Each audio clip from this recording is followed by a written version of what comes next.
Well, what you see here before you are some candy lemons. This is the first time I've ever candied lemons. I normally candy oranges, and I learned a few things.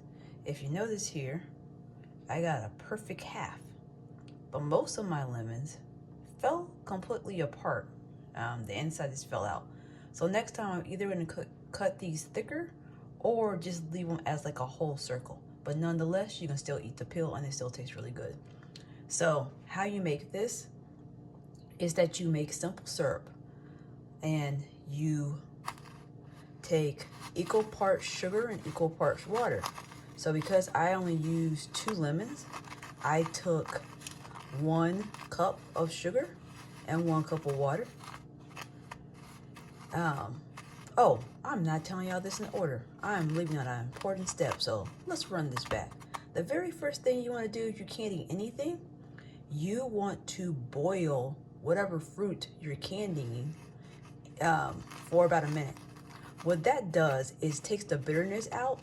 So think about it. If you ever eaten an orange and you gotten too much of that white part, the pith, that part is bitter. Boiling it for just a minute before you actually do the candying process really improves the taste when you get to this part. So anyway, so after I slice, I will run that way back again.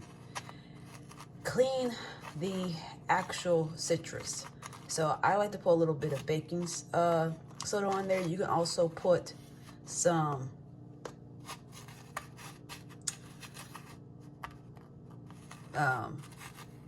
vinegar with it as well.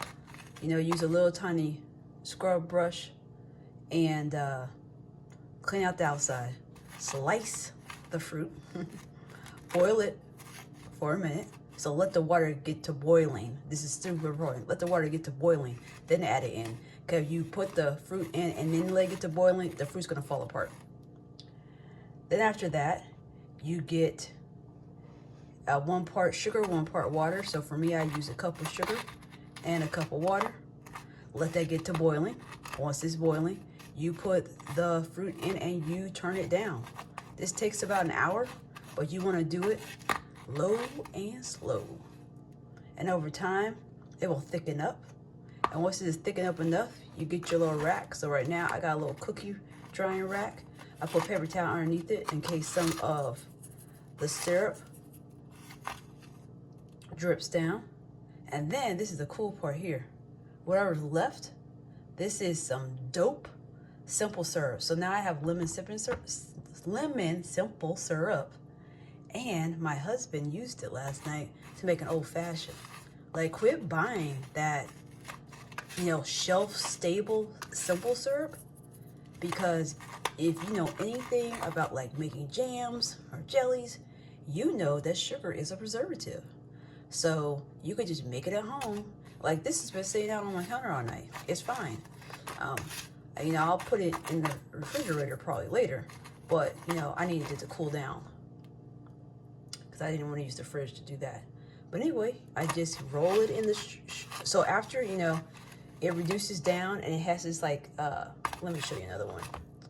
As it reduces down and it has this little kind of sticky glaze to it, you let it sit overnight, and then the next day you go roll it in sugar, and then you can eat it. Like, if you ever, so my great uncle had a candy bar at his house when he was living.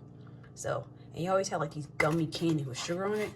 These are 10 times better than those, and that's no shade to my great uncle, cause I wish every house had some like cool aspect to it. Like, right when you walked in past his little screen door, it was a candy bar, and he had little bags.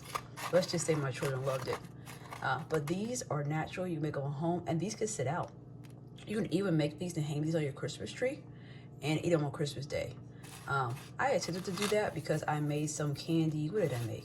I made some candy grapefruit for Thanksgiving. Yeah, my kids smashed those, so that didn't happen. What am I doing with these? I'll be making some cranberry sauce from scratch, and I will somehow arrange them on the cranberry sauce. So you gotta come back later to learn about that. And whatever you're doing, whether you're celebrating Christmas or just chilling, I hope that you're having a good day.